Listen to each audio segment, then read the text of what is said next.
আমাদের এলাকায় কাফনের কাপড়ের সাথে গোলাপ জল ও আতর কিনা হয়। যখন কোনো মৃত ব্যক্তিকে কাফনের কাপড় পরানো হয় তখন তার কাপড়ের উপরে গোলাপ জল ও আতর মেখে দেওয়া হয়। এটা কি সঠিক? জানিয়ে উপকৃত করবেন। প্রিয়দিনী ভাই,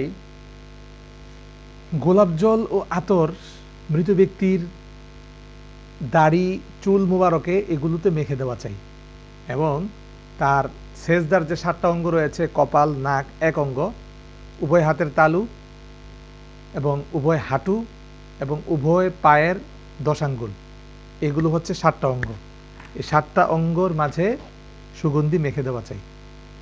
এছাড়া যেটা বলেছেন আপনি, কাফনের কাপড়ের মধ্যে সুগন্ধি মাখা হয়, এটা কোনো রাসূল করিম সাল্লাল্লাহু আলাইহি সাল্লামের হাদিস অথবা সাহাবা ইকরাম রিজওয়ানুল আজমাইনের আসারের মাঝে পাওয়া যায় না।